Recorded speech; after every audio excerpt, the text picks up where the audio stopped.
السلام علیکم ورحمۃ اللہ وبرکاتہ۔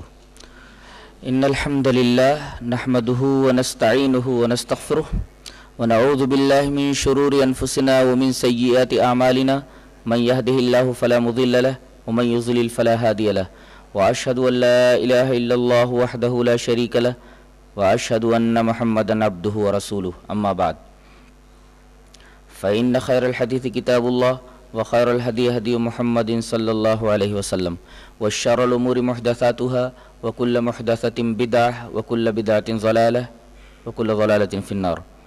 أعوذ بالله من الشيطان الرجيم۔ يا أيها الذين آمنوا اتقوا الله حق تقاته ولا تموتن إلا وأنتم مسلمون۔ يا أيها الناس اتقوا ربكم الذي خلقكم من نفس واحدة وخلق منها زوجها وبث منهما رجالا كثيرا ونساء واتقوا الله الذي تساءلون به والأرحام إن الله كان عليكم رقيبا۔ يا أيها الذين آمنوا اتقوا الله وقولوا قولا سديدا يصلح لكم أعمالكم ويغفر لكم ذنوبكم ومن يطع الله ورسوله فقد فاز فوزا عظيما۔ بسم الله الرحمن الرحيم۔ وإنك لعلى خلق عظيم۔ حضرات علماء کرام، محترم بزرگوں، نوجوان بھائیوں، پیارے بچوں، پردہ نشین ماں اور بہنوں،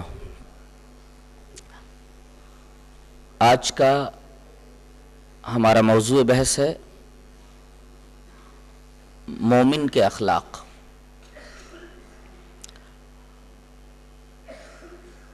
آج عام طور پر یہ دیکھا جاتا ہے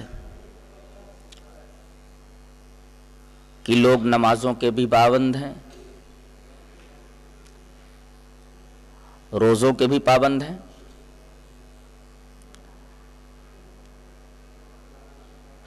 زکوٰۃ بھی ادا کرتے ہیں، صدقہ و خیرات بھی کرتے ہیں، حج بھی کر کے آ گئے ہیں،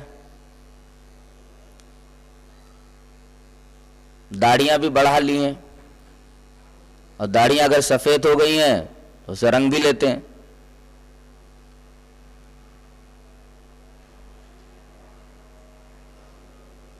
لیکن ان کی زندگی پر اگر غور کیا جائے تو پتہ یہ چلتا ہے کہ اخلاق کے میدان میں یہ لوگ بالکل کورے ہیں، اخلاق کے میدان میں بالکل صفر اور زیرو۔ آج ہم یہ بتانا چاہیں گے کہ شریعت اسلامیہ میں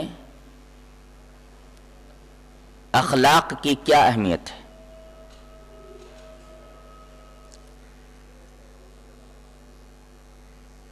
عربی میں اخلاق کو خلق کہتے ہیں، جس کو ہم لوگ اخلاق بولتے ہیں اس کو عربی میں خلق کہتے ہیں۔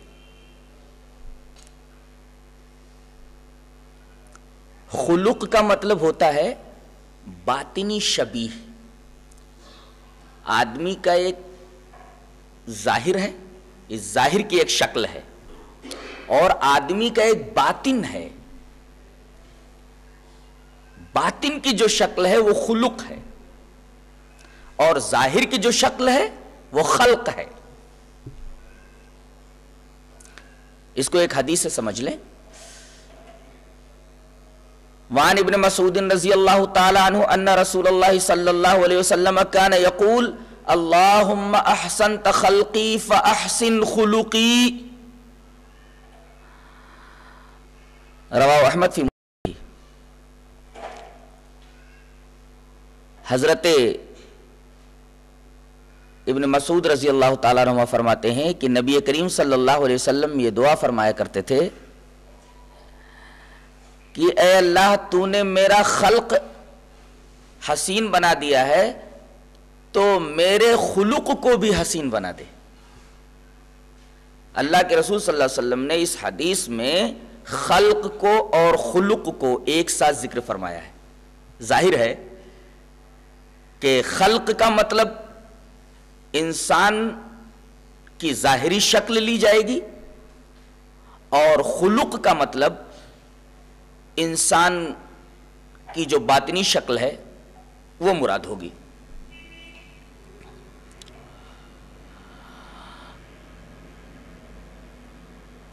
اخلاق کی جو صفت ہے وہ دل میں پیدا ہوتی ہے اور اعضاء و جوارح میں سے بطور خاص زبان سے اس کا اظہار ہوتا ہے. یوں تو بہت سارے اعضاء و جوارح سے اس کا اظہار ہوتا ہے، لیکن بطور خاص خلق کا اظہار زبان سے ہوتا ہے. اس کا تعلق خاص طور سے زبان کے ساتھ ہے. خلق یعنی انسان کا باطنی شبیہ اچھا بھی ہو سکتا ہے اور اس کا جو اپوزٹ ہے یعنی سوء الخلق، بد اخلاقی، یعنی انسان کا باطنی شبیہ خراب بھی ہو سکتا ہے. اب اگر یہ صفت دل کے اندر خرابی لیے ہوئے ہو تو زبان سے اس کا اظہار خراب طریقے سے ہوگا، اور اگر یہ صفت دل کے اندر اچھی شکل میں موجود ہو تو اس کا اظہار زبان کے ذریعے اچھے طریقے سے ہوگا. یہ بات بالکل واضح ہے. آئیے پہلے یہ دیکھ لیتے ہیں کہ شریعت اسلامیہ میں خلق کا، جسے ہم اخلاق کہتے ہیں، اس کا کیا مقام ہے.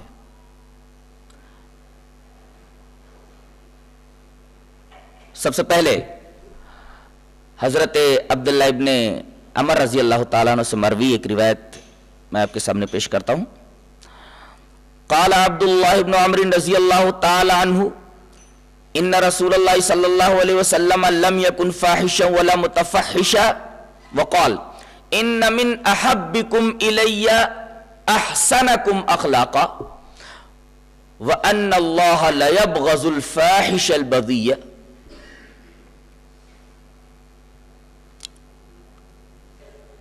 رواہ ترمذی فی کتاب البر والصلہ.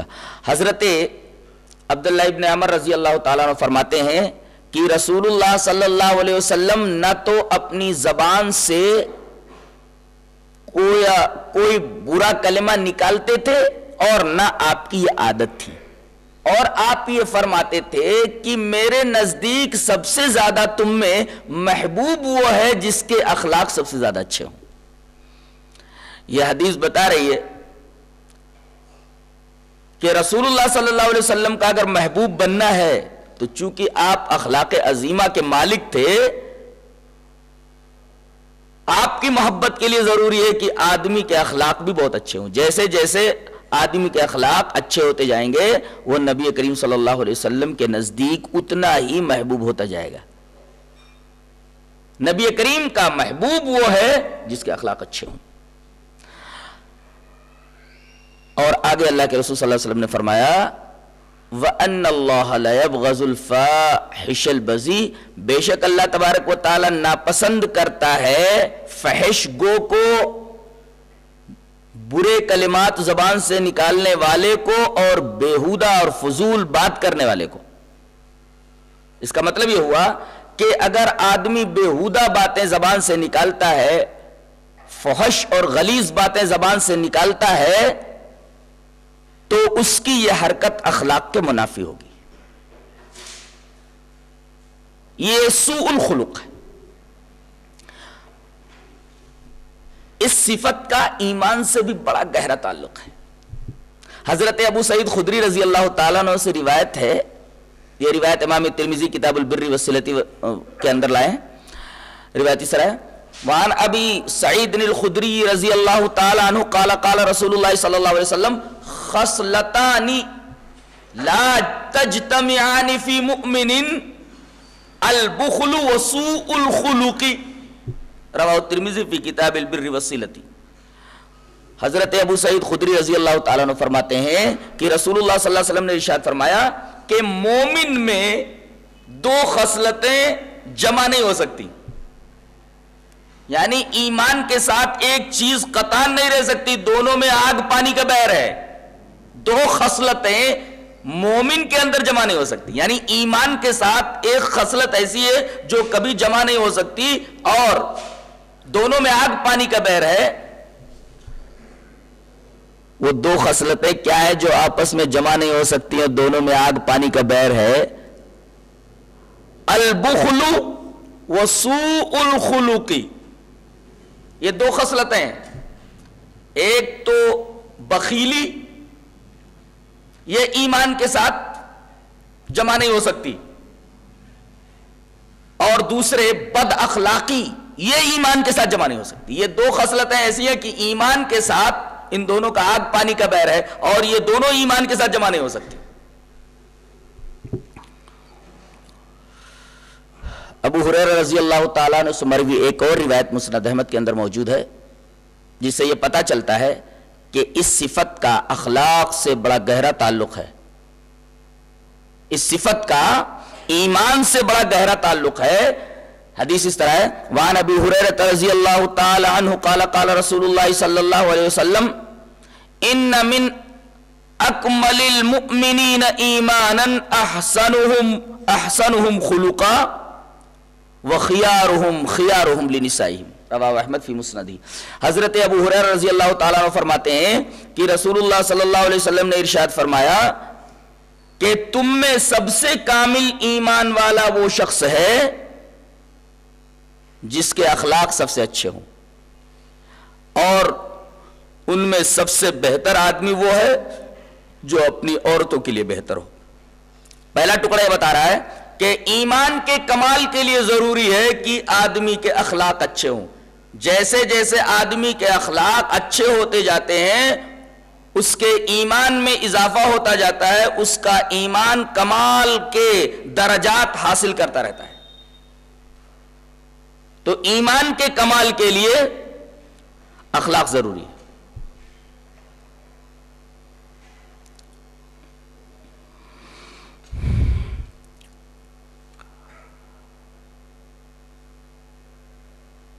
اب اخلاق کے دائرے میں ہر وہ چیز آ جائے گی جس کا تعلق زبان سے ہے زیادہ تر، اور اعضاء و جوارح سے عام طور پر. یہی نہیں کہ اس کا ایمان کے ساتھ بڑا گہرا تعلق ہے، یہی نہیں کہ یہ صفت رکھنے والا نبی کریم صلی اللہ علیہ وسلم کے نزدیک بہت زیادہ محبوب ہے، بلکہ کل قیامت کے دن میزان عمل میں بھی سب سے زیادہ وزنی چیز اگر کوئی ہوگی تو یہی حسن خلق. روایت اس طرح ہے، وعن ابی الدرداء رضی اللہ تعالی عنہ ان النبی صلی اللہ علیہ وسلم قال ما شیء اسقل فی میزان المؤمن یوم القیامت من خلق حسن.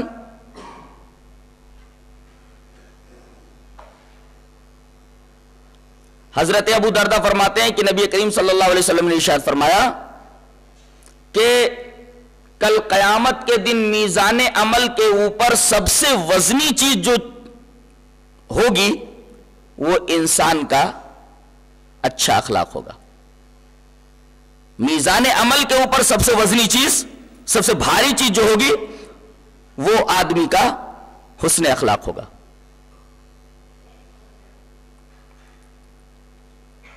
نبی کریم صلی اللہ علیہ وسلم سے ایک دفعہ اس تعلق سے سوال کیا گیا.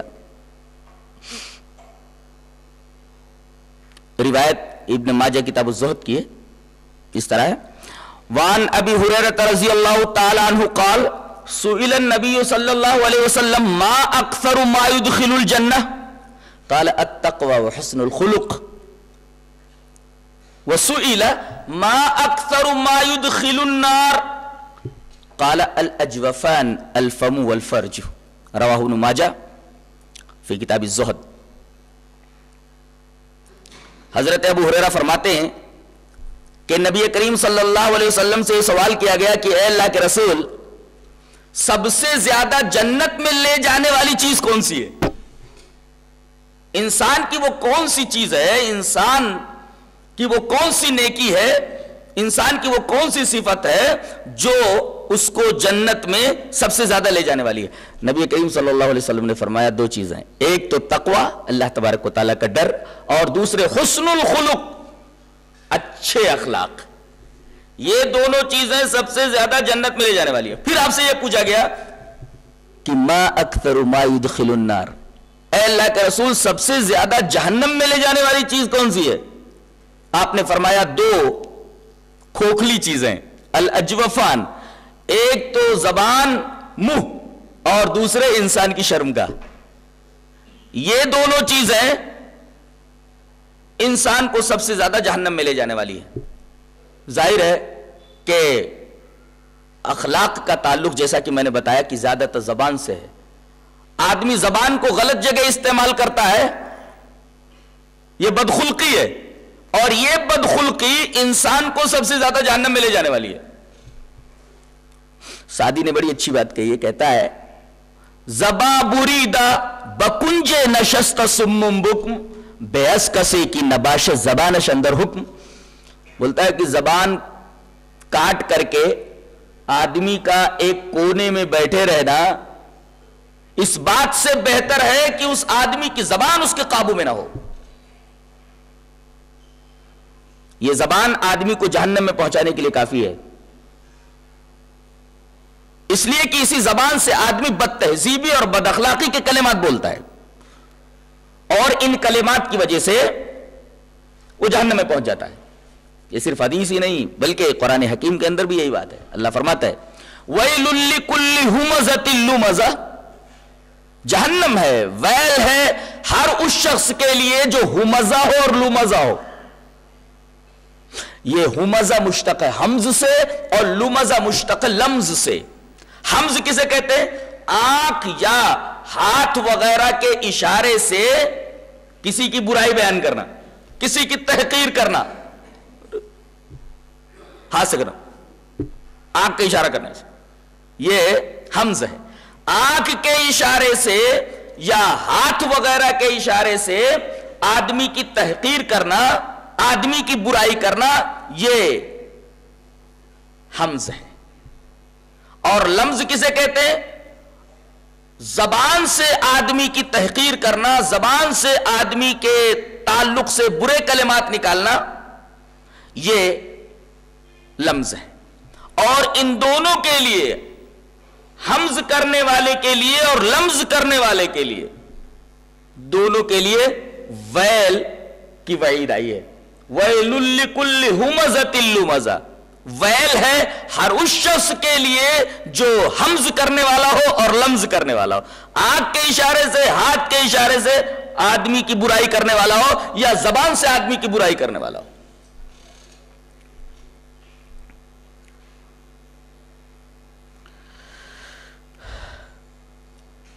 نبی کریم صلی اللہ علیہ وسلم نے اخلاق کے اوپر اتنا زور دیا ہے کہ اگر آپ قرآن حکیم کی آیات اکٹھا کریں تو اللہ تبارک و تعالیٰ کے کلام میں اس کے تعلق سے بہت ساری چیزیں مل جائیں گی، لیکن احادیث شریفہ کے ذخیرے اٹھا کر کے دیکھیے تو بے شمار احادیث، بلکہ میں تو یہ کہوں گا کہ سب سے زیادہ احادیث اسی موضوع کے تعلق سے ہیں، یعنی اخلاق کے تعلق سے۔ آدمی اسی زبان سے آدمی کو تکلیف پہنچاتا ہے، زبان سے۔ نبی کریم صلی اللہ علیہ وسلم کی زبان مبارک سے ایسے آدمی کو ملعون کہا گیا ہے۔ ترمذی کتاب البر والصلہ کے اندر حضرت ابو بکر صدیق رضی اللہ تعالیٰ عنہ سے ایک روایت اس طرح آئی ہے، وعن ابی بکر الصدیق رضی اللہ تعالیٰ عنہ قال قال رسول اللہ صلی اللہ علیہ وسلم ملعون من زار مسلما او مکر به، رواہ ترمذی فی کتاب البر والصلہ۔ حضرت ابو بکر صدیق رضی اللہ تعالیٰ عنہ فرماتے ہیں کہ نبی کریم صلی اللہ علیہ وسلم نے ارشاد فرمایا وہ آدمی ملعون ہے، اللہ کی لعنت ہے اس آدمی کے اوپر جو کسی مسلمان کو ضرر پہنچائے، تکلیف پہنچائے یا اس کے خلاف سازش کرے۔ آج دیکھیے یہ بد اخلاقی مسلمانوں کے اندر خاص طور سے پائی جاتی ہے کہ ایک مسلمان اس کی زبان سے محفوظ نہیں ہے، زبان سے اس کو تکلیف پہنچاتا رہتا ہے، اپنی حرکتوں سے اس کو تکلیف پہنچاتا رہتا ہے اور اس کے خلاف سازشیں کرتا رہتا ہے، اس کے خلاف مکر کرتا رہتا ہے، اس کو دھوکہ دیتا رہتا ہے، اس کے ساتھ فریب کرتا رہتا ہے۔ تو اس کے ساتھ مکر اور اس کو ضرر پہنچانا یہ انسان کو ملعون بنا دیتا ہے۔ نبی کریم صلی اللہ علیہ وسلم نے جیسے کہ ارشاد فرمایا ملعون من زار مسلما او مکر بی، وہ آدمی ملعون ہے جو کسی مسلمان کو اپنے ہاتھ سے اسی طریقے سے اپنی زبان سے اس کو تکلیف پہنچائے یا اس کے خلاف مکر کرے، اس کے خلاف سازش کرے۔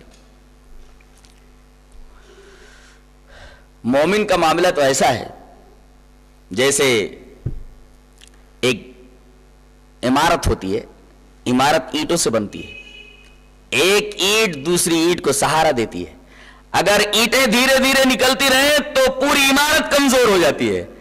ایک مومن کے لیے اسی طریقے سے ہونا چاہیے جیسا کہ عمارت کے اندر لگی ہوئی ایک اینٹ دوسری اینٹ کے ساتھ تعلق رکھتی ہے، کس طرح دونوں اینٹیں مل کر کے رہتی ہیں، ان کے درمیان خلل نہیں ہوتا، اس خلل کی وجہ سے عمارت کو نقصان پہنچے۔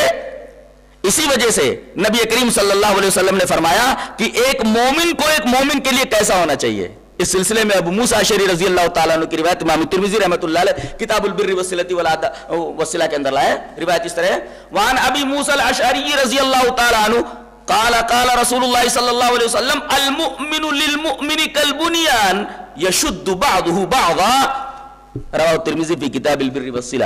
حضرت ابو موسیٰ اشعری رضی اللہ تعالیٰ عنہ فرماتے ہیں کہ نبی کریم صلی اللہ علیہ وسلم نے ارشاد فرمایا کہ ایک مومن کے لیے عمارت کی طرح ہے، جیسے عمارت میں اینٹیں ہوتی ہیں، ان اینٹوں سے عمارت بنتی ہے، ایک اینٹ کو دیکھو کہ دوسری اینٹ کے ساتھ کیسا مل جل کر رہتی ہے، اور اس ملنے کی وجہ سے، مل جل کر رہنے کی وجہ سے عمارت مضبوط رہتی ہے۔ اب ایک مسلمان دوسرے مسلمان کے خلاف سازش کرے گا، ایک مسلمان دوسرے مسلمان کو اپنی زبان سے تکلیف پہنچائے گا، اپنے ہاتھ سے اس کو تکلیف پہنچائے گا، تو بتائیے اس سے محبت بڑھے گی کہ دوری بڑھے گی؟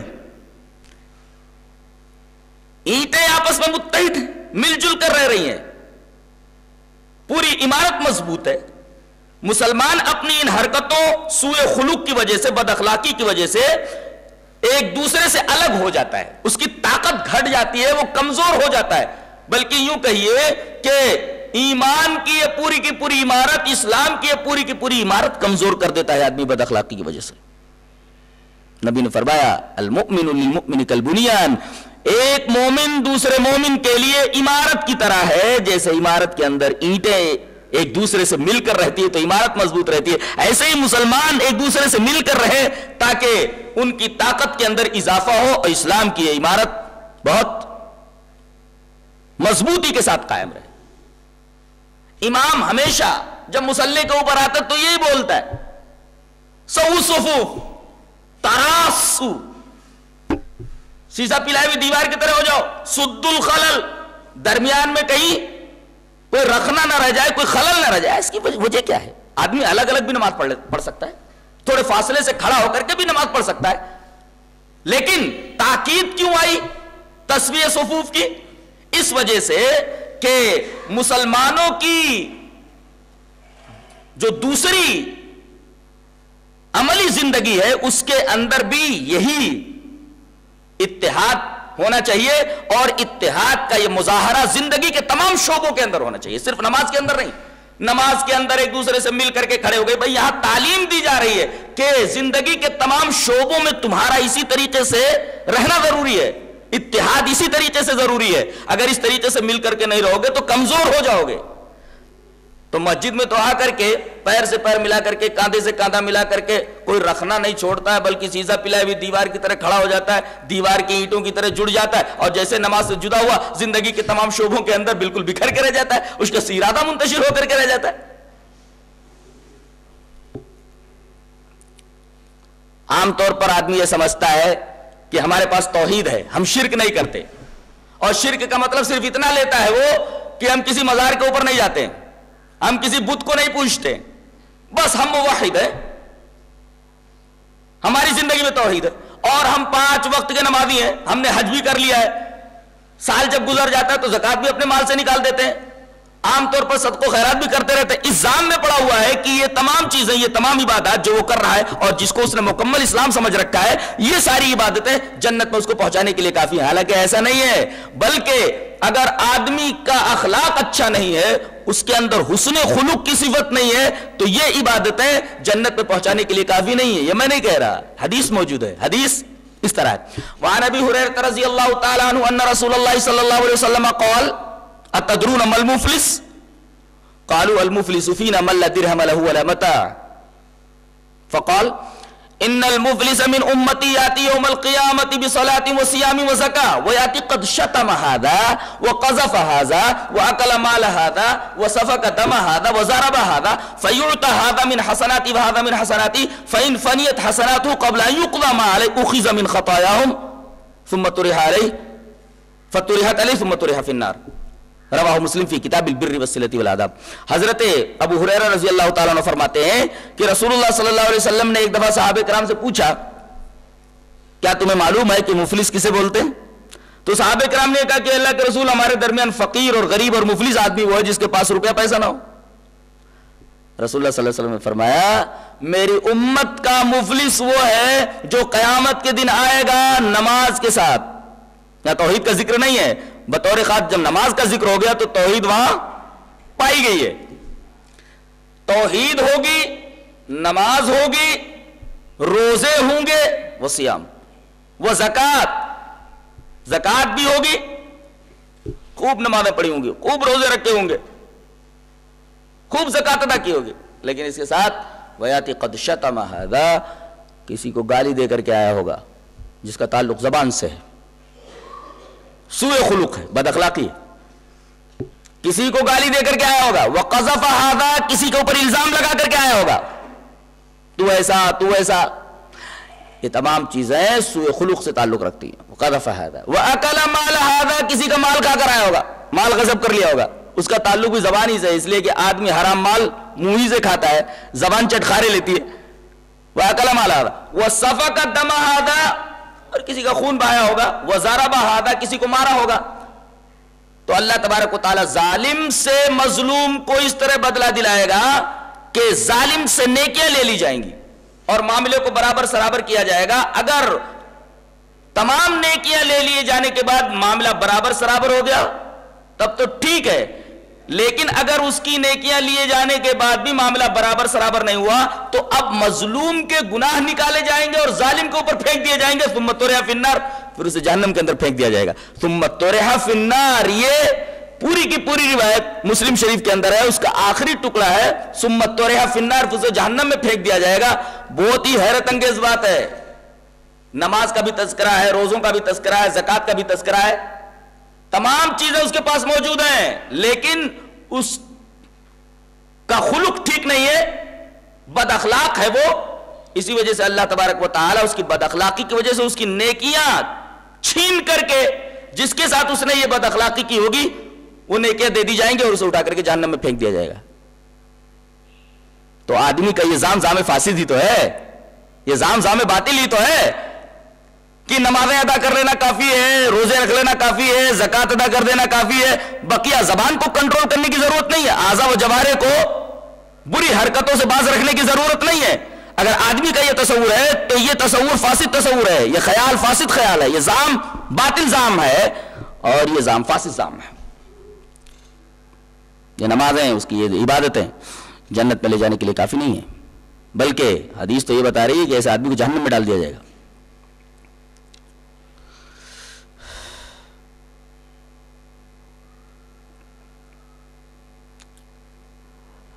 ابو داؤد کتاب الادب کی ایک روایت ہے، حضرت ابو ہریرہ رضی اللہ تعالیٰ عنہ سے وہ روایت بھی دیکھ لیجئے. وعن ابی ہریرہ رضی اللہ تعالیٰ عنہ عن رسول اللہ صلی اللہ علیہ وسلم قال المؤمن مرآة المؤمن والمؤمن اخو المؤمن يكف عليه ضيعته ويحوطه من ورائه. رواہ ابو داؤد فی کتاب الادب. حضرت ابو ہریرہ رضی اللہ تعالیٰ عنہ فرماتے ہیں کہ رسول اللہ صلی اللہ علیہ وسلم نے یہ ارشاد فرمایا کہ مومن کا آئینہ ہے. یہ تشبیہ انتہائی قابل غور ہے. آدمی جب آئینے کے سامنے کھڑا ہوتا ہے تو آئینہ منہ کے اوپر اس کی خوبیاں اور خرابیاں بتا دیتا ہے. سامنے اس کے منہ کے اوپر اس کی خوبیاں بھی بتا دیتا ہے اور اس کی خرابیاں بھی بتا دیتا ہے. لیکن جیسے ہی آدمی آئینے کے سامنے سے ہٹتا ہے آئینہ بلینک ہو جاتا ہے، اب آئینے میں کچھ نہیں رہتا. اللہ کے رسول صلی اللہ علیہ وسلم نے فرمایا ایک مومن کو ایک مومن کے ساتھ اس طرح رہنا چاہیے جیسے آدمی آئینے کے سامنے آ جاتا ہے.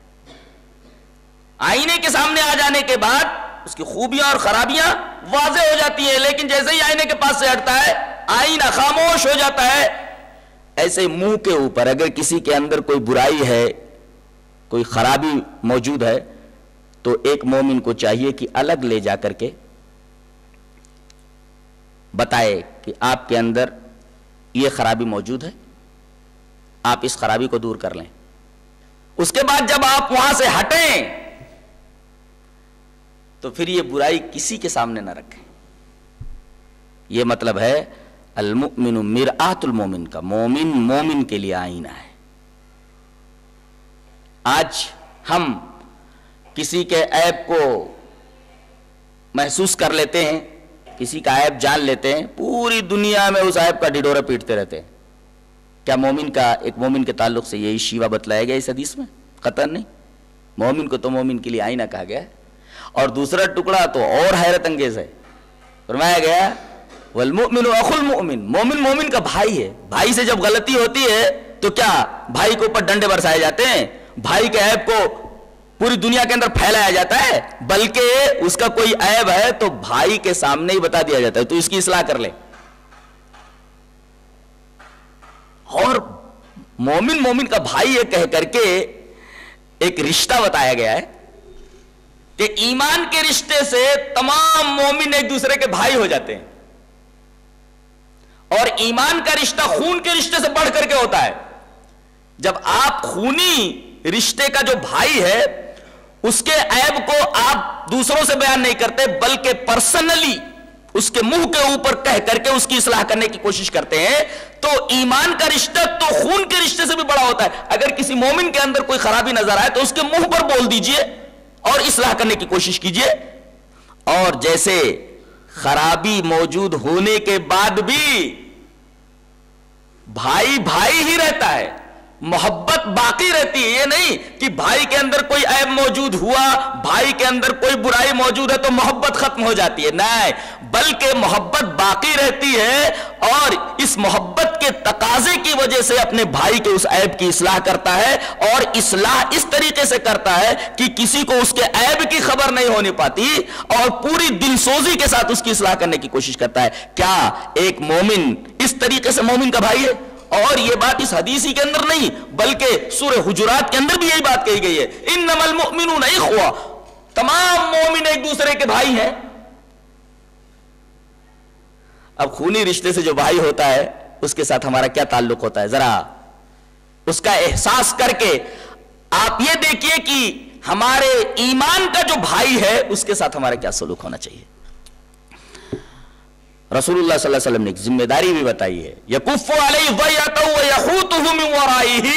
اگر مومن اپنے گھر سے کہیں کسی ضرورت کی وجہ سے، کسی حاجت کی وجہ سے گھر سے چلا جاتا ہے تو ایک مومن کی یہ ذمہ داری ہے کہ اپنے پڑوسی مومن بھائی کی جائیداد کی نگرانی کرے.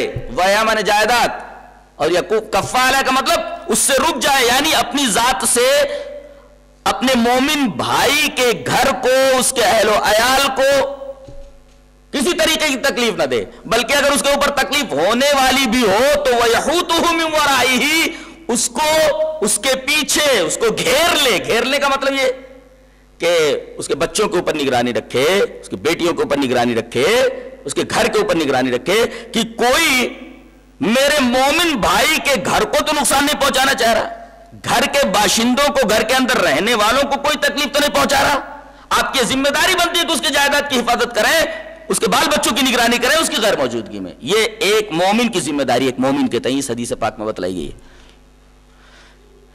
ایک حدیث پاک حضرت عبداللہ ابن مسعود رضی اللہ تعالیٰ عنہ سے ترمذی کتاب البر والصلہ کے اندر، یہ تو ابو داؤد کتاب الادب کی روایت تھی. وعن عبداللہ ابن مسعود رضی اللہ تعالیٰ عنہ قال قال رسول اللہ صلی اللہ علیہ وسلم لیس المؤمن بالطعان ولا اللعان ولا الفاحش ولا البذی رواہ الترمذی فی کتاب البر والصلہ.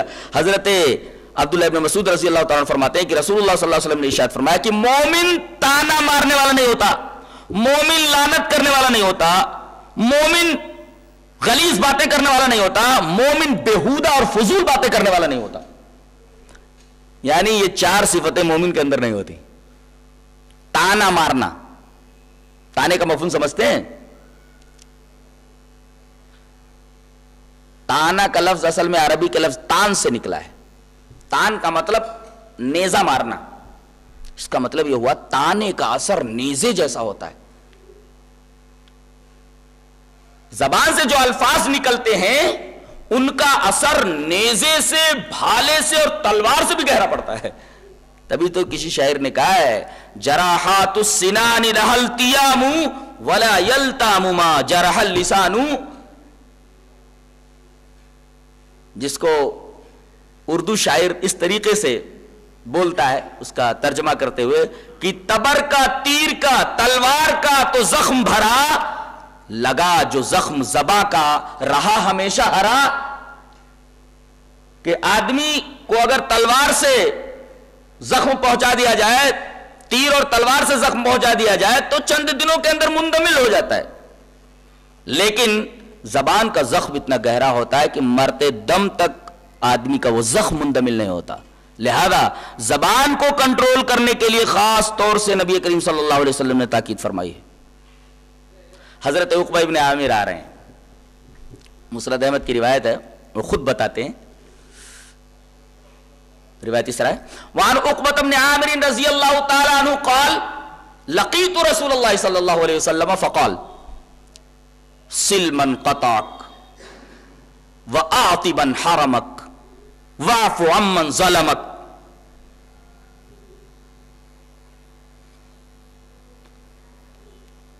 وقال ثم اتيت رسول الله صلى الله عليه وسلم فقال يا عقبة بن عامر املك لسانك وابك على خطيئتك وليسعك بيتك. رواه احمد فی مسندی. حضرت عقبہ ابن عامر کہتے ہیں کہ میں نے نبی کریم صلی اللہ علیہ وسلم سے ملاقات کی تو آپ نے فرمایا کہ جو تجھ سے کٹے اس سے تو جڑ. سل من قطعک, جو تجھے کاٹے تو اس کے ساتھ جڑ, جو تیرے ساتھ بدسلوکی کرے تو اس کے ساتھ حسن سلوک کر. وآت من حرمک, جو تجھ کو محروم کر دے تو اسے دے. واعف عمن ظلمک, جو تیرے اوپر ظلم کرے اس کو معاف کر دے. حضرت عقبہ کہتے ہیں پھر میں نبی کریم صلی اللہ علیہ وسلم کے پاس آیا تو آپ نے مجھے خطاب کر کے کہا یا عقبہ ابن عامر, اے عقبہ ابن عامر اپنی زبان کو کنٹرول میں کر لے. املک لسانک, پہلی چیز تو یہ. دوسرے وب کے علی خطیئتک, اپنے گناہوں کے اوپر رو. ولیسعک بیتک, اور تیرا گھر تیرے لیے کافی ہو. اگر آج مسلمانوں کی زندگیوں کا جائزہ لیا جائے تو یہ تینوں چیزیں مسلمانوں کی زندگیوں میں نہیں ہیں. نبی نے کہا تھا اپنی زبان کو کنٹرول میں کر لے, زبان کنٹرول میں نہیں ہے. دوسری بات آپ نے یہ فرمائی تھی کہ اپنے گناہوں کے اوپر رو. آج لوگوں کو اپنے گناہوں کا احساس نہیں ہے. اپنی کتاب زندگی کے اوراق کھول کر کے نہیں دیکھتے کہ میرے اندر کتنی خرابیاں ہیں اور میرے اندر کتنے عیوب ہیں. وہ دوسروں کو عیوب کے اوپر انگلی اٹھاتا ہے. کسی مفکر نے بڑی اچھی بات کہی ہے کہ تو دوسروں کی طرف عیب گنوانے کے لیے ایک انگلی اس کی طرف کرتا ہے تو تیری طرف تو 3 انگلیاں ہیں. کہیں ایسا تو نہیں کہ تو لوگوں کے ایک عیب کی طرف انگلی کر رہا ہے, اشارہ کر رہا ہے, کہیں تیرے اندر 3 عیب تو نہیں ہے. لیکن آدمی اشارہ اس طرح کرتا ہے کہ کسی کا ایک عیب تو بیان کر رہا ہے, کہیں تیرے اندر 3 عیوب تو نہیں ہے. تو بجائے اس کے کہ آدمی اپنے عیوب کے اندر نگاہ کرے, اپنے گناہوں کے اوپر نظر کرے اور اللہ تبارک تعالیٰ سے اس کی معافی مانگے, دوسروں کو عیوب کے پیچھے پڑا رہتا ہے. دوسروں کی خطیات کو, دوسروں کے گناہوں کو دیکھتا ہے, تجسس کرتا ہے, پتہ لگاتا ہے, لوگوں کے سامنے بیان کرتا پھرتا ہے. اور ولیسعک بیتک, اس میں یہ تعلیم دی گئی ہے کہ رزق حلال حاصل کرنے کے بعد آدمی کو اپنے گھر میں زیادہ ٹائم دینا چاہیے. آج آدمی اپنے آفس سے آتا ہے, آدمی اپنے کاروبار سے آتا ہے, آدمی اپنی تجارت کی دکان سے آتا ہے, آدمی اپنے مزدوری کی جگہ سے آتا ہے, نوکری سے آتا ہے. تو بجائے اس کے کہ وہ گھر میں زیادہ ٹائم دے, دوسری جگہ دوسرا ٹائم دیتا ہے, زیادہ ٹائم دوسری جگہ دیتا ہے. حالانکہ اسے یہ دیکھنا چاہیے کہ سب سے بڑا حق اس کے اوپر اس کے گھر والوں کا ہے. پہلے ان کے حقوق ادا کرے. گھر میں کیا پریشانی ہے, بچے کیا کر رہے ہیں, ان کی تعلیم کا کیا حال ہے, بچی کیا کر رہی ہے, بچہ کیا کر رہا ہے, بیوی کا کیا حال ہے. زیادہ تر وقت اسے اپنے گھر میں دینا چاہیے. اس کے بعد وقت نکالے اللہ کے لیے اور اس کے رسول کے لیے.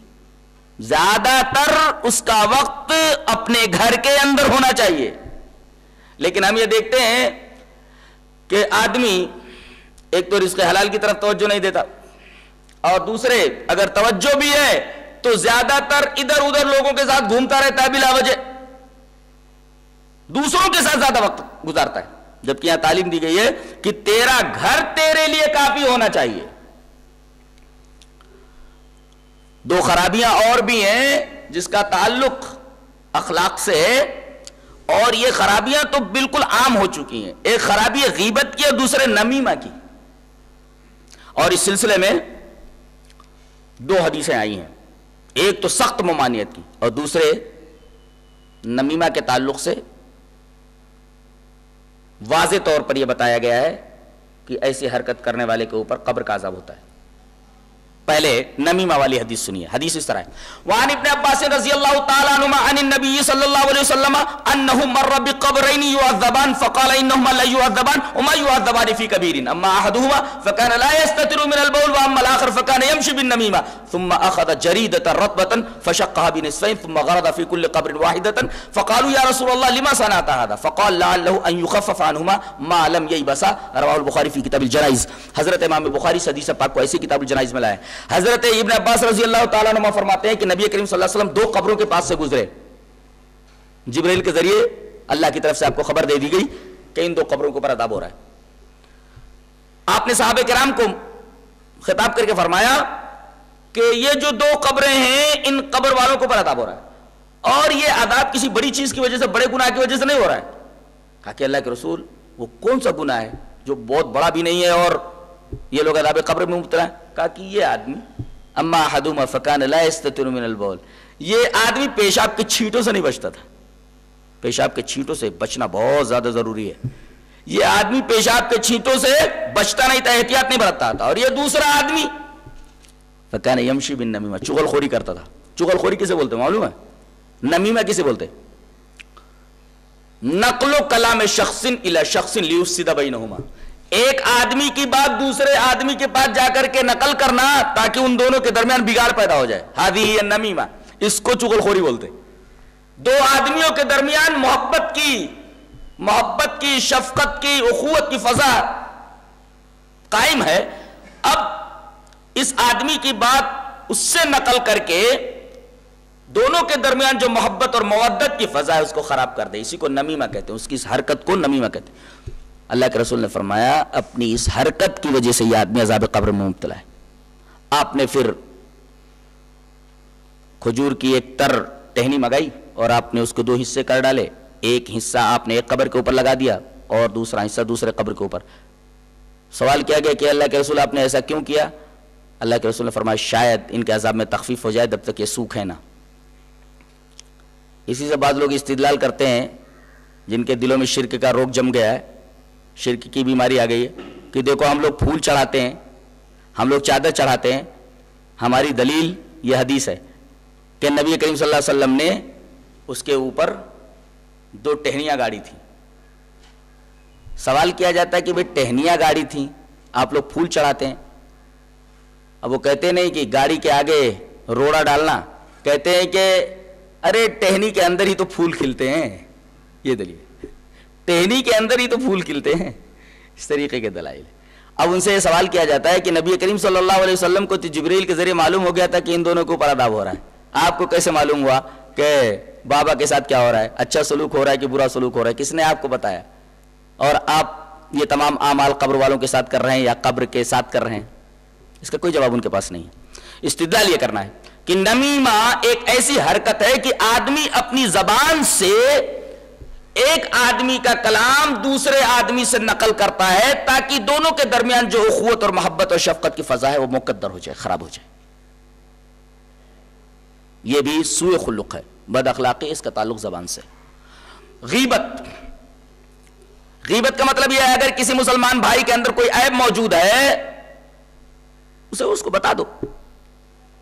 اگر اس کے اندر وہ عیب موجود ہے اور بیان کر رہے ہیں تو غیبت ہے, اور اگر اس کے اندر وہ عیب نہیں ہے اور بیان کرتے پھر تو بہتان ہے. اگر اس کے اندر وہ عیب موجود ہے, عیب موجود ہونے کے بعد آپ دوسروں سے اس کے پیٹھ پیچھے بیان کر رہے ہیں تو یہ تو غیبت ہے, اور اگر وہ عیب ہے ہی نہیں اور آپ بیان کرتے پھر رہے تو یہ بہتان ہے. اس سلسلے میں سخت ممانعت آئی ہے. حضرت ابو برزہ اسلمی کی روایت امام ابی داؤد کتاب الادب کے اندر ہے, روایت اس طرح ہے, وعن ابی برزہ الاسلمی رضی اللہ تعالی عنہ قال قال رسول اللہ صلی اللہ علیہ وسلم یا معشر من آمن بلسانه ولم يدخل الایمان قلبه لا تغتابوا المسلمین ولا تتبعوا عوراتهم فإنه من اتبع عورته يتبع الله عورته ومن يتبع عورته يفضح في بيته رواه ابو داؤد في کتاب الادب. حضرت ابو برزہ اسلمی فرماتے ہیں کہ رسول اللہ صلی اللہ علیہ وسلم نے ارشاد فرمایا, اے ان لوگوں کی جماعت جو اپنی زبان سے ایمان لائے ہو اور ایمان ان کے دلوں میں داخل نہیں ہوا ہے. یہ ٹکڑا بتا رہا ہے کہ بعض لوگ خالی زبان سے ایمان لے آتے ہیں, ایمان دل میں نہیں جاتا, دل میں داخل نہیں ہوتا. اے وہ لوگوں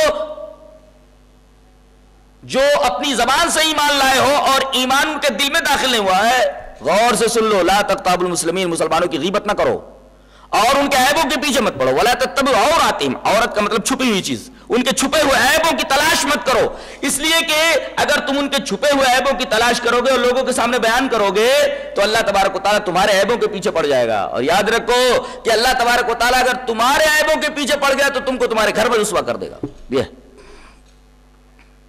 لہذا چغل خوری یعنی نمیمہ سے بھی اجتناب ضروری ہے, اسی طریقے سے غیبت سے بھی اجتناب ضروری ہے. یہ تو مسلمانوں سے ہمارا سلوک ہونا چاہیے حسن خلق کا,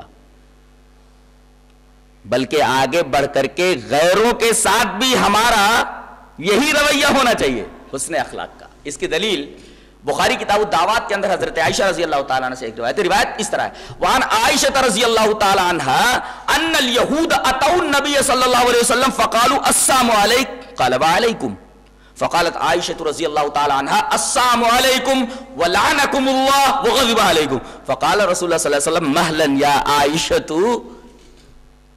علیک بالرفق وإیاکی العنف او الفحش قالت اولم تسمع ما قالوا قال اولم تسمعی ما قلت رددت علیہم فاستجابوا لی فیہم ولا یستجاب لہم فیہ.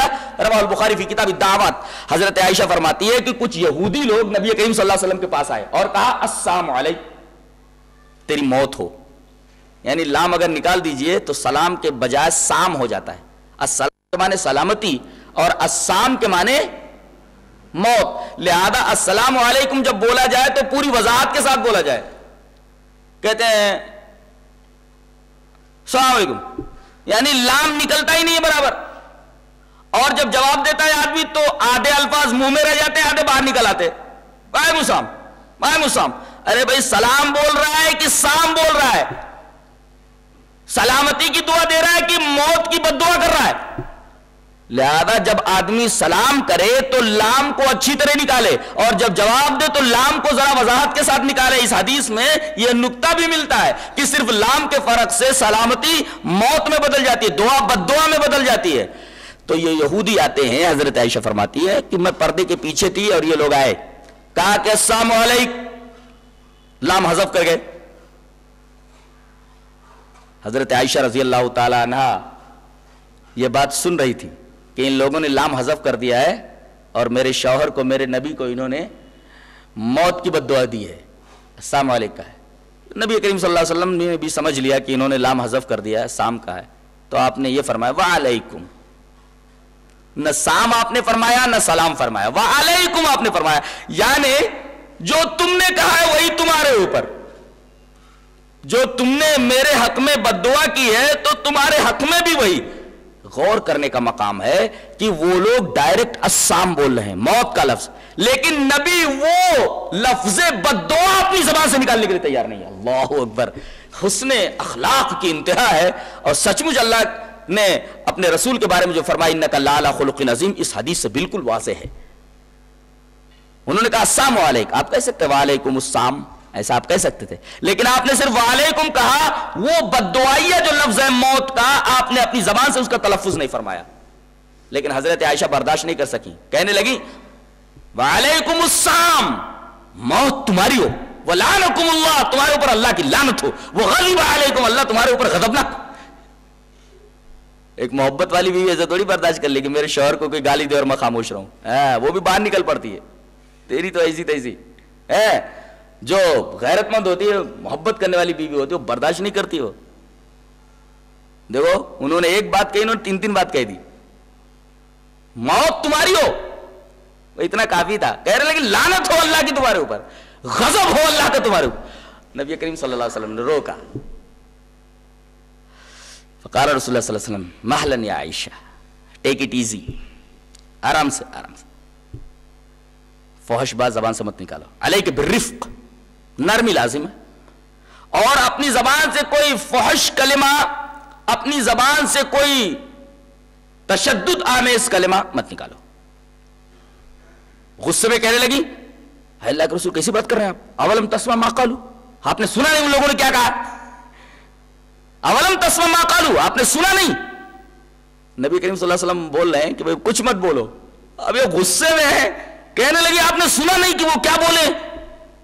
نبی کریم صلی اللہ علیہ وسلم نے فرمایا اولم تسمع ما قلت، تو مجھے بول رہی ہے کہ میں نے نہیں سنا جو ان لوگوں نے کہا ہے، لیکن میں نے جو کہا تو نے نہیں سنا، ردت تو علیہم، میں نے ان کا جواب دے دیا ہے وعلیکم کہہ کر کے، یعنی جو انہوں نے میرے بارے میں کہا تھا میں نے اس کو اسی طرح لوٹا دیا ہے۔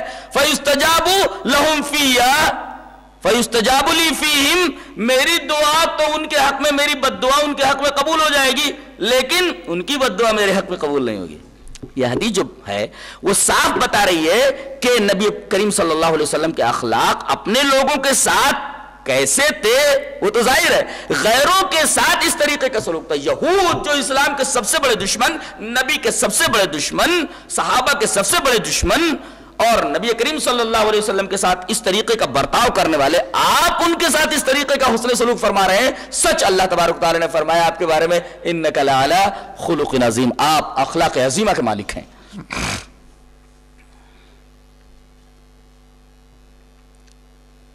میں نے بتایا تھا کہ یہ جذبہ دل سے ابھرتا ہے اور زبان اور اعضاء و جوارح سے ظاہر ہوتا ہے، لہذا دل کو پاک کرنا پہلے ضروری ہے، دل کو پاک کرنا ضروری ہے۔ اس سلسلے میں حضرت انس رضی اللہ تعالیٰ عنہ مروی ایک روایت امام ترمذی کتاب العلم کے اندر ہے، روایت اس طرح ہے، قال انس بن مالک رضی اللہ تعالیٰ عنہ قال لی رسول اللہ صلی اللہ علیہ وسلم، قال انس بن مالک رضی اللہ تعالیٰ عنہ قال علی رسول اللہ صلی اللہ علیہ وسلم یا بنی ان قدرت ان تصبح وتمسی وليس في قلبك غش لأحد فافعل ثم قال لي يا بني وذلك من سنتي ومن احیا سنتی فقد احیانی ومن احیانی کان معی فی الجنہ، رواه الترمذی فی کتاب العلم وقال الالبانی هذا حدیث صحیح۔ حضرت انس بن مالک فرماتے ہیں کہ ایک دفعہ رسول اللہ صلی اللہ علیہ وسلم نے مجھ سے کہا کہ میرے بچے اگر تجھ سے ہو سکے تو ایسا کر کہ تیری صبح ایسی ہو، تیری شام ایسی ہو کہ کسی کے خلاف تیرے دل میں کینہ نہ ہو، کسی کے خلاف تیرے دل میں کوئی کینہ نہ ہو، غش نہ ہو، اگر ایسا کر سکے تو کر، ففعل۔ اور آپ نے پھر فرمایا میرے بچے یہ میری سنت ہے کہ میں اپنا دل دوسرے لوگوں کے تئیں بالکل صاف رکھتا ہوں، میرے دل کے اندر بغض اور کینہ نہیں ہوتا، میں اپنے دل کو بغض اور کینہ اور دوسرے لوگوں کے تعلق سے کھوٹ سے پاک رکھتا ہوں، اور یہ میری سنت ہے میرے بچے، اور جو میری سنت کو زندہ کرے گا سمجھو اس نے مجھے زندہ کیا، اور جو مجھے زندہ کرے گا میرے ساتھ جنت کے اندر ہوگا۔ تو دل کو اگر آدمی صاف و پاک رکھے تو ظاہر ہے کہ زبان سے جو اظہار ہوگا وہ صاف و پاک ہی ہوگا۔ کسی شاعر نے بڑی اچھی بات کہی ہے، کہتا ہے انسان کو انسان سے کینہ نہیں اچھا، کیا بولتا ہے؟ انسان کو انسان سے کینہ نہیں اچھا، جس سینے میں کینہ ہو وہ سینہ نہیں اچھا۔ نبی کریم صلی اللہ علیہ وسلم نے حضرت انس کو تاکید فرمائی اپنے دل کو بغض اور کینے سے صاف رکھو، اور صراحت کے ساتھ ایک جگہ ارشاد فرمایا روایت اس طرح ہے، وعن ابی ہریرہ رضی اللہ تعالیٰ عنہ قال قال رسول اللہ صلی اللہ علیہ وسلم لا تحاسدوا ولا تناجشوا ولا تباغضوا ولا تدابروا ولا يبغ بعضكم على بيع بعض وكونوا عباد الله اخوانا. المسلم اخو المسلم لا يظلمه ولا يخذله ولا يحقره. التقوى هاهنا ويشير الى صدره 3 مرات. بحسب امرئ من الشر ان يحقر اخاه المسلم. كل المسلم على المسلم حرام دمه وماله وعرضه. رواہ مسلم فی کتاب البر والصلۃ والآداب. حضرت ابو ہریرہ فرماتے ہیں کہ نبی کریم صلی اللہ علیہ وسلم نے ارشاد فرمایا کہ دیکھو ایک دوسرے سے حسد مت کرو، اپنے دل کو حسد سے پاک رکھو، اور نجش مت کرو. وہی نجش کا مطلب ہے کسی آدمی کی دکان پر بیٹھ کر کے بھاؤ بڑھا دینا. اور ایک دوسرے سے کینہ مت رکھو، ایک دوسرے سے دشمنی مت رکھو، اور ایک بھائی کی بیع کے اوپر، ایک بھائی کے بولی کے اوپر اپنی بولی مت لگاؤ جب تک کہ وہ وہاں سے ہٹ نہ جائے. اور دیکھو اے اللہ کے بندو، آپس میں بھائی بھائی بن جاؤ. مسلمان کا بھائی ہے تو کوئی اپنے مسلمان بھائی کے اوپر ظلم نہ کرے، اس کو کوئی رسوا نہ کرے، اس کی کوئی تحقیر نہ کرے. اور دیکھو تقوی یہاں ہے، اور آپ نے 3 مرتبہ اپنے دل کی طرف، اپنے سینے کی طرف اشارہ فرماتے ہوئے کہا کہ تقوی یہاں ہوتا ہے. اور اس کے بعد آپ نے فرمایا آدمی کے شریر ہونے کے لیے، بدماش ہونے کے لیے اتنا ہی کافی ہے کہ وہ اپنے مسلمان بھائی کی تحقیر کرے. آج دیکھیے ایک مسلمان بھائی کی تحقیر میں لگا رہتا ہے. کس طریقے سے اسے ذلیل کرے، کس طریقے سے اس کی تحقیر کرے، کس طریقے سے اس کے ساتھ ظلم کرے. ایسا آدمی کیا مسلمان ہو سکتا ہے؟ آپ نے فرمایا کل المسلم علی المسلم حرام دمہ ومالہ وعرضہ. ایک مسلمان کا ایک مسلمان کے اوپر خون حرام ہے، اس کی عزت حرام ہے، اس کی آبرو حرام ہے، اور اسی طریقے سے اس کا مال حرام ہے. اس کے اندر بھی تاکید فرمائی گئی اپنا دل صاف رکھو، اور دل کا صاف رکھنا زبان کو صاف رکھے گا، اور تمہارے اخلاق اور عادات یہ اچھے ہو جائیں گے.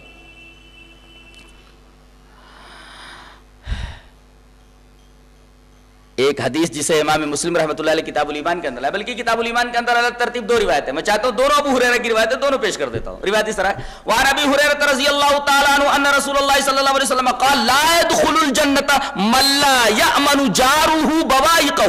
رواہ مسلم فی کتاب الایمان. حضرت ابو ہریرہ فرماتے ہیں کہ رسول اللہ صلی اللہ علیہ وسلم نے ارشاد فرمایا کہ وہ آدمی جنت میں داخل نہیں ہو سکتا کہ جس کی زبان سے اس کا پڑوسی محفوظ نہ ہو، اس کی تکلیفوں سے اس کا پڑوسی تکلیف نہ ہو.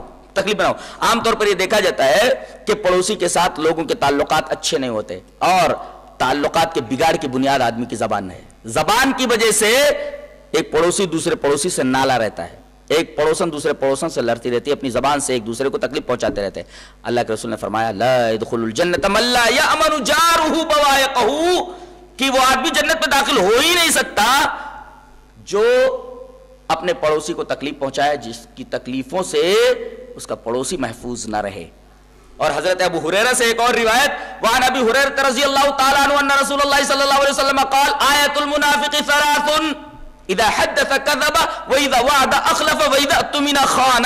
رواہ مسلم فی کتاب الایمان. حضرت ابو ہریرہ فرماتے ہیں کہ رسول اللہ صلی اللہ علیہ وسلم نے ارشاد فرمایا کہ منافقین کی 3 علامتیں ہیں. پہلے یہ کہ جب بولے تو جھوٹ بولے، اس کا تعلق بھی زبان سے. وَإِذَا وَعَدَ أَخْلَفَ، جب وعدہ کرے تو اس کی خلاف ورزی کرے، اس کا تعلق بھی زبان سے.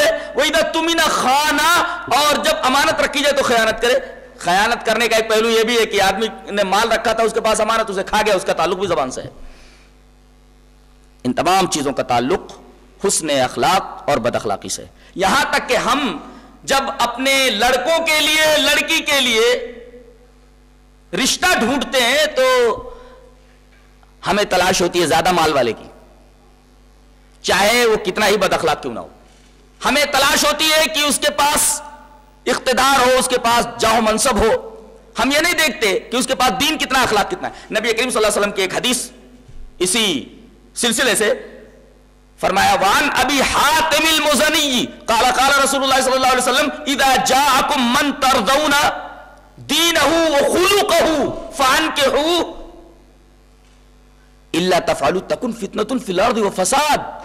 قال یا رسول اللہ وان کان فی قال اذا جاءكم من ترضون دینہ وخلقہ فانکحوا 3 مرات، رواه الترمذی فی کتاب النکاح۔ حضرت امام ترمذی اس حدیث پاک کو ایسے کتاب النکاح میں لائے۔ حضرت ابو حاتم مزنی فرماتے ہیں کہ رسول اللہ صلی اللہ علیہ وسلم نے ارشاد فرمایا جب تمہارے پاس کوئی رشتہ لے کر کے لڑکا آئے یا کسی لڑکی کا رشتہ ہے تو صرف اخلاق دیکھو اور دین دیکھو، لڑکے کا اخلاق کیسا ہے فوراً نکاح کر دو، فانکحوا، لڑکے کا اخلاق اچھا ہے فوراً نکاح کر دو، اور اگر ایسا نہیں کرتے تو زمین میں فساد پھیل جائے گا۔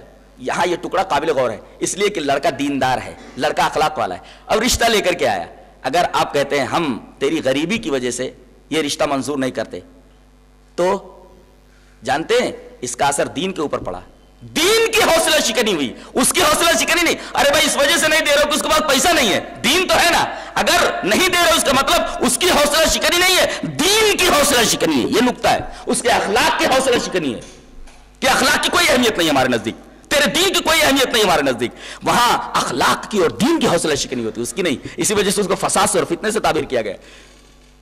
راوی کہتے ہیں کہ ہم نے پوچھا کہ اللہ کے رسول وَإِن كَانَ فِي، اگر وہ غریب ہو تو، وَإِن كَانَ فِي، اگرچہ اس کے اندر ہو یعنی غریبی، اللہ کے رسول نے کچھ نہیں فرمایا، فرمایا اذا جاءكم من ترضون دینہ وخلقہ فانکحوا 3 مرات، آپ نے 3 مرتبہ یہ کہا کہ